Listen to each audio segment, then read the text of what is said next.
Assalamualaikum warahmatullahi wabarakatuh. Bismillahirrahmanirrahim.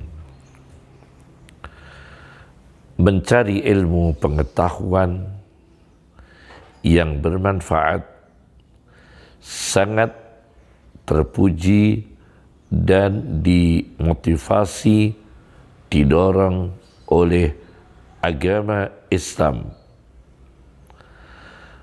Manusia Muslim dalam mencari ilmu harus mencari ridha Allah Subhanahu wa Ta'ala dan mencari ilmu pengetahuan yang tidak membawa efek samping, membawa dampak negatif pada akidahnya sendiri, pada kesehatan otaknya sendiri, pada kesehatan jiwa dan perilakunya dan akidahnya sendiri. Banyak tokoh muslim, cendekiawan muslim dikirim ke negara-negara barat, negara-negara Eropa untuk studi Islam, di mana di sana mendapati guru, para dosen yang notabene adalah orientalis. Kemudian cendekiawan muslim yang belajar di sana ini bukan malah mengkritisi mereka, malah mendapatkan indoktrinasi dari mereka, mendapatkan cuci otak mereka. Akhirnya tokoh-tokoh muslim ini sesudah selesai menamatkan studinya di sana, datang ke berbagai negaranya sendiri, membawa pembaharuan-pembaharuan yang pembaharuan itu bertentangan dengan Islamnya sendiri, bertentangan dengan hakikat Islamnya sendiri, justru tidak menunjukkan kebenaran agama sendiri, justru malah bertentangan dengan ajaran Islamnya sendiri. Nah, ini justru tidak berdakwah tapi mendapatkan dakwah dari sana. Justru dia mendapatkan indoktrinasi, perubahan fikiran, perubahan mental, perubahan ideologi, perubahan akidah dari sana. Dan itu menunjukkan keintelektualan yang lemah. Oleh karena itu, pertama, tokoh-tokoh muslim khususnya cendekiawan harus mencari inspirasi dari ulama yang gigih, berpegang pada Islamnya sendiri. Saya baca di dalam Tafsir Al-Asar karya Buya Hamka di juz 4 halaman 208 diceritakan di sini ketika Ki Haji Abdul Wahid Hashim, ayah Ki Haji Abdul Rahman Wahid, bersama para ulama yang lain menjalani wajib kursus, menjalani pelatihan-pelatihan yang wajib dari Jepang, yaitu pelajaran tentang Perang Asia Timur Raya. Maka di sela-sela pelatihan itu, supaya tidak mendapatkan indoktrinasi dari pemikiran-pemikiran Jepang, Ki Haji Abdul Wahid mendatangkan para ulama-ulama Indonesia untuk menguatkan akidahnya, menyelang-nyelingi kursus Jepang itu dengan pegangan agama yang sejati. Didatangkanlah Ki Haji Abdul Karim Amrullah, ayahnya Buya Hamka.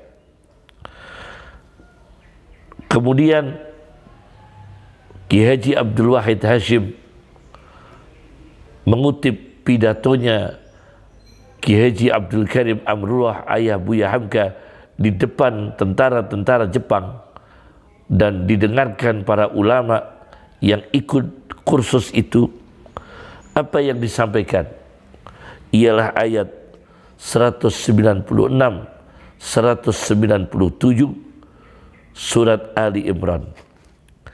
La yaghurrannaka taqallubul ladina kafaru fil bilad. Janganlah sungguh-sungguh menipumu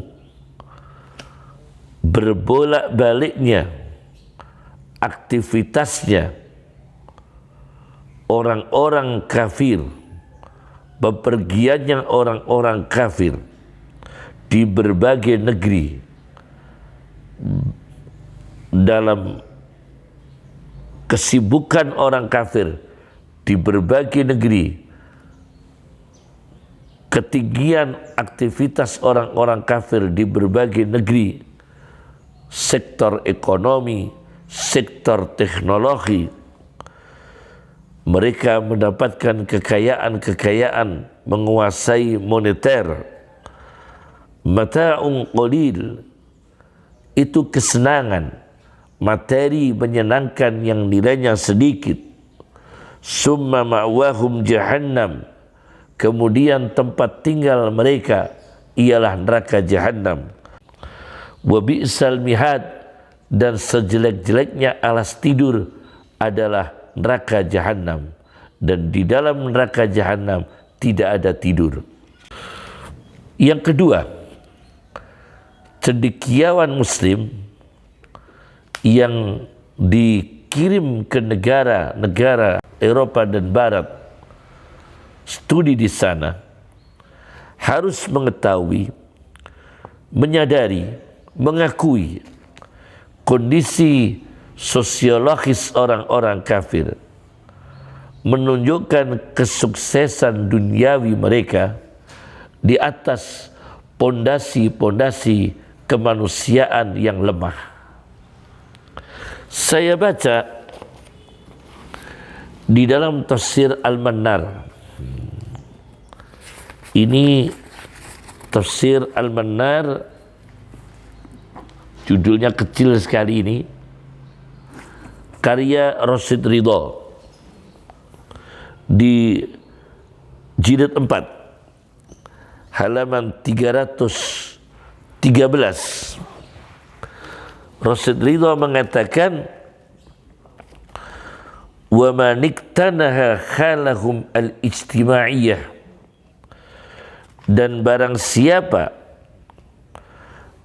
mengetahui hakikat iktanaha dari kata kunhun, al-kunhu bima'na al-haqiqah, dan barang siapa yang mengetahui kondisi orang-orang kafir secara sosiologis, alima, maka dia tahu, anna taqallubahum fil bilad, sesungguhnya membolak-baliknya orang-orang kafir, aktivitasnya, kesibukannya di berbagai negeri, wa tamattu'ahum bil amni wan ni'mati fiha, dan hedonisme mereka, kelihatannya aman dan kelihatannya nikmat di negeri-negeri mereka, laisa qaiman ala asasin matin, sebetulnya tidak berdiri atas pondasi yang kokoh, wala marfu'an, dan tidak diangkat, ala ruknin rukin,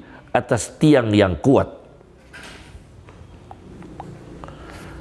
Sebab di balik kesuksesan mereka dalam teknologi, di balik kesuksesan mereka di dalam moneter, industri, tetapi akhlak mereka rusak, keyakinan mereka juga rusak, kemudian kehidupan mereka juga rusak, dan itu harus diwaspadai. Penyimpangan-penyimpangan seksual ada di sana, penyimpangan-penyimpangan pola fikir ada di sana. Yang ketiga,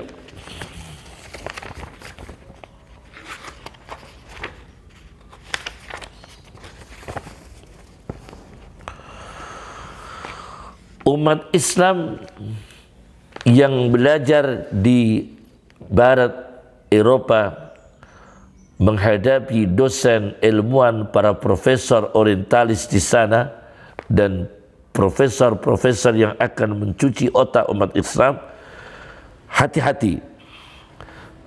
Cendekiawan muslim yang belajar di sana membangun karakter umat Islam sendiri, yakni diri mereka sendiri menghadapi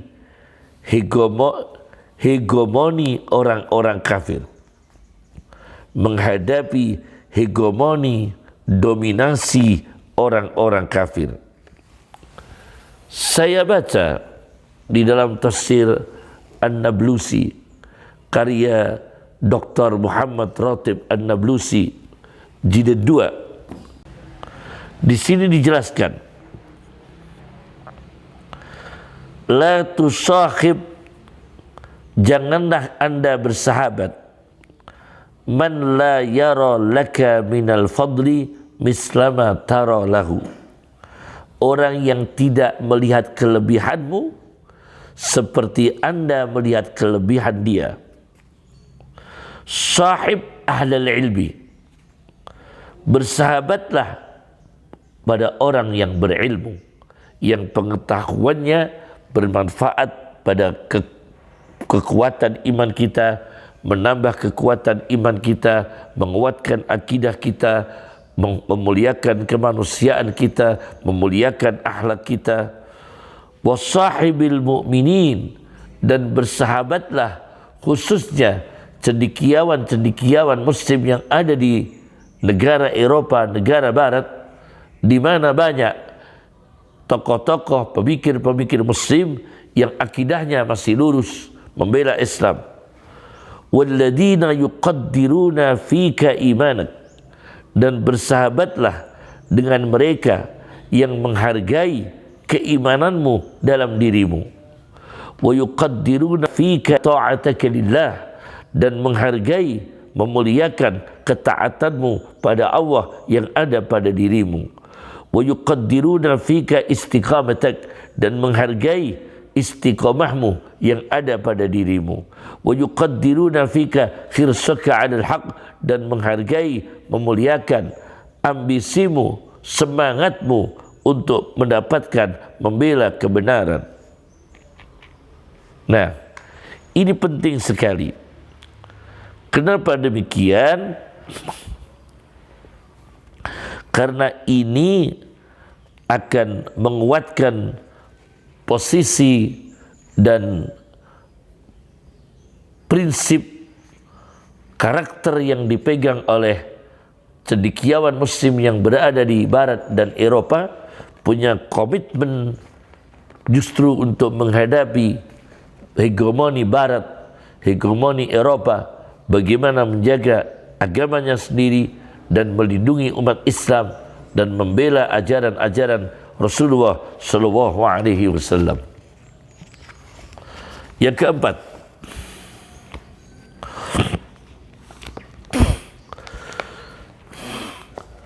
cendekiawan muslim yang belajar di Eropa dan barat khususnya harus tahu bahwa sebetulnya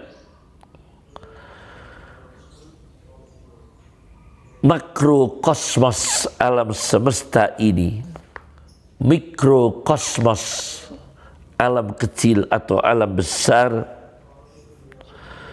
sebetulnya gunung, laut, darat mencintai orang saleh dan membenci sebaliknya. Maka datang dari Eropa, datang dari barat, justru membawa akidah yang mengkritisi, mengkoreksi pemikiran barat. Ini Anda menunjukkan keintelektualan Anda sebagai muslim. Tapi kalau Anda datang ke sana, justru mengekor ke sana, justru indoktrinasi Anda terpengaruh dengan indoktrinasi yang ada di sana, justru Anda dicuci otak di sana, itu menunjukkan kebodohan Anda. Menunjukkan kebodohan Anda karena Anda tidak punya kekuatan intelektual, tidak punya kapasitas intelektual yang cukup untuk membantah mereka. Seperti yang dilakukan pemikir-pemikir muslim. Katakan yang banyak tokoh-tokoh muslim yang mengarang kitab mengkritisi orientalis, mengkritisi pemikiran-pemikiran barat yang bertentangan dengan Islam. Berbagai bidang, baik akidah, hukum, ekonomi, politik, sosial, etika, budaya. Saya baca dari sebuah kitab Qimatul Watan, harganya tanah air, nilai tanah air. Ini karya Abu Ibrahim Sya'ban Al-Mursidi. Ibrahim Sya'ban Al-Mursidi, dosen Universitas Al-Azhar. Ini kitab kumpulan bagaimana cinta tanah airnya sendiri menurut pandangan ulama-ulama Universitas Al-Azhar. Namanya kitabnya Qimatul Watan fi Dawi Siyari A'lamil Azhar Asy-Syarif. Qimatul Watan fi Dawi Siyari A'lamil Azhar Asy-Syarif. Di halaman 31. Di halaman 31 di sini diceritakan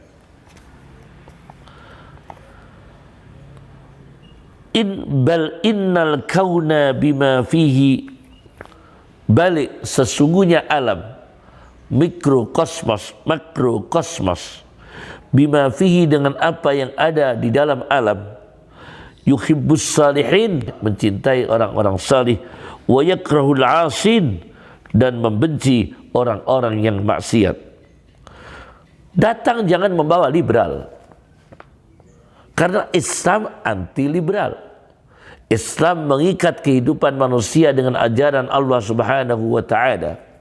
Islam mengikat manusia, memberikan hidayah kepada manusia untuk berkehidupan sesuai dengan ajaran Rasulullah sallallahu alaihi wasallam.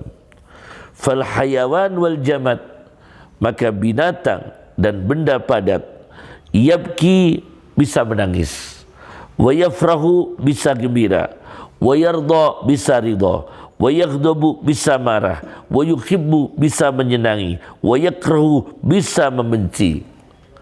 Maka di surat Ad-Dukhan ayat 29, ketika petaka azab yang terjadi pada Fir'aun dan tentaranya tenggelam di Laut Merah, fama bakat alaihimus sama'u wal ardu wa ma kanu mungdarin, dan tidak ada langit bumi yang menangisi tewasnya mereka, dan mereka tidak ditunda azabnya, mereka tidak diperpanjang hidupnya. Kemudian dikutip apa yang disampaikan Abdullah bin Abbas. Abdullah bin Abbas mengatakan, bumi menangisi kematian orang saleh, bifaqdil mu'mini arba'ina sabahan, 40 setiap pagi, 40 hari setiap pagi bumi menangisi kematian orang yang beriman.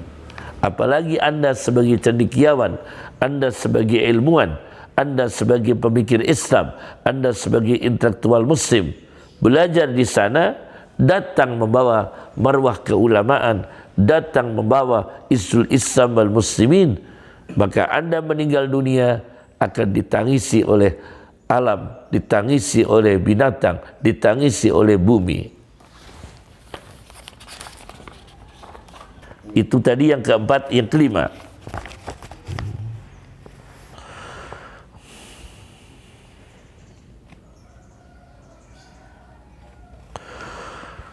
Umat Islam yang studi di Barat dan Eropa khususnya harus berusaha memiliki kemandirian dan konsisten dalam memegang Islamnya sendiri. Jangan sampai terpengaruh oleh materi dan propaganda dan iklan-iklan mereka. Mewaspadai cuci otak dan indoktrinasi. Saya baca sebuah kitab baru berjudul Ta'sirul Amwal fi Nufudit Tansir Bainal Muslimin. Pengaruh harta di dalam infiltrasi misionaris Nasrani di tengah-tengah umat Islam. Ta'sirul amwal, pengaruh harta-harta, fi nufudit tansir, di dalam infiltrasi misionaris Nasrani, menasronikan bainal muslimin, di tengah-tengah orang-orang muslim. Karya Asy-Syaikh, karya Muhammad Abdullah. Di sini dijelaskan, menjelaskan tentang al-ba'asah at-tullabiyah, mahasiswa-mahasiswa yang dikirim ila biladil kuffar, di negeri-negeri kafir.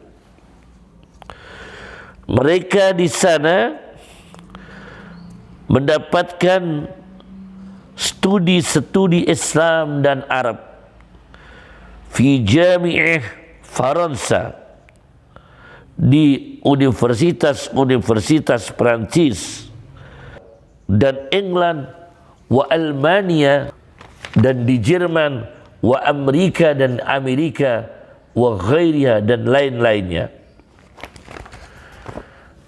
Di sana yang menyampaikan studi-studi tidak menutup dan nyata sebagian dari mereka al-mustasyriqun, orang-orang orientalis, wal mubasyirun, misionaris, wal haqiduna 'alal Islam, dan yang dendam, ada kecemburuan, ada kebencian kepada Islam. Minal Yahudi, banyak dosen-dosennya yang Yahudi, banyak profesornya yang Yahudi. Bagaimana mereka?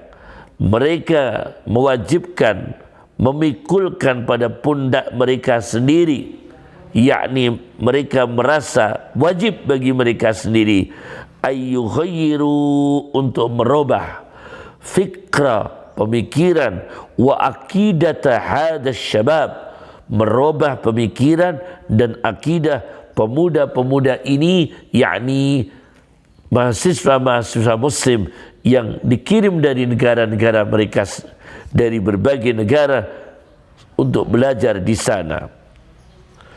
Bihaitsu ya'udu ila biladih, mereka berupaya bagaimana pelajar-pelajar muslim ini nanti kembali ke tanah airnya, kembali ke negerinya, wa huwa mahmalun, menjadi armada, tempat memikuli, bisyubuhat, dengan membawa kerancuan-kerancuan, kebimbangan-kebimbangan, tashkik, membuat orang-orang itu skeptis pada agamanya sendiri, alal Islam.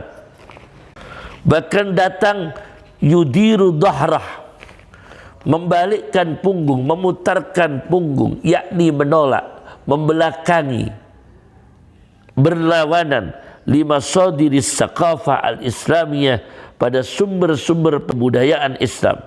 Wahyal Quran, justru melawan Qurannya sendiri, Al-Karim yang mulia, was sunnah an-nabawiyah, dan melawan sunnah nabinya sendiri, wat tarikh al-islami, dan distorsi kepada sejarah Islam. Ini yang terjadi. Oleh karena itu hati-hati belajar di sana.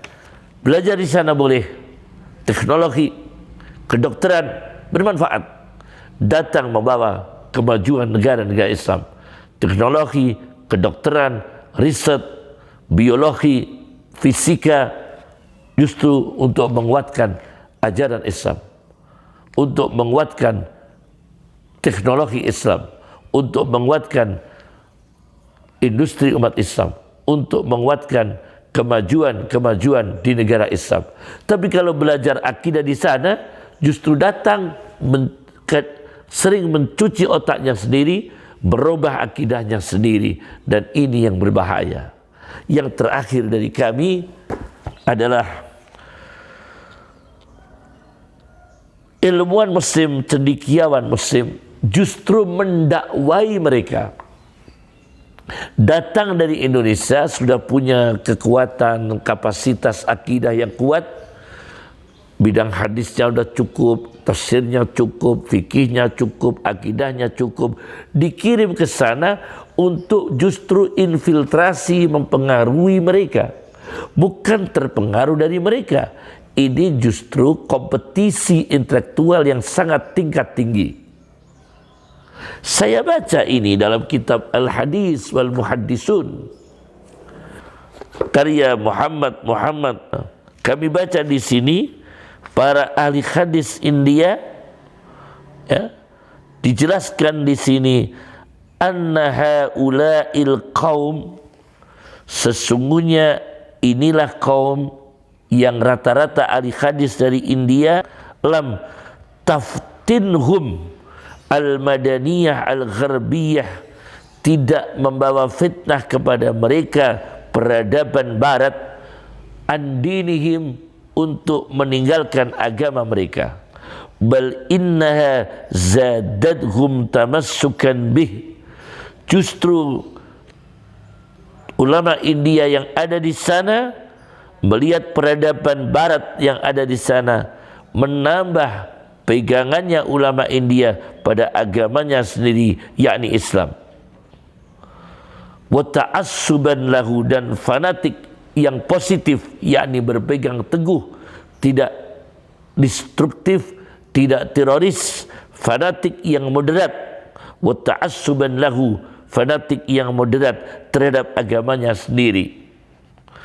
Fa katsiran ma 'allaful kutub, dan banyak sekali pemikir-pemikir India justru mengarang buku-buku, mengarang kitab-kitab, menulis jurnal-jurnal ilmiah fir raddi 'alal qassawisah, untuk menolak, membantah pastor-pastor pendeta mereka, wal mustasriqin, dan orientalis mereka.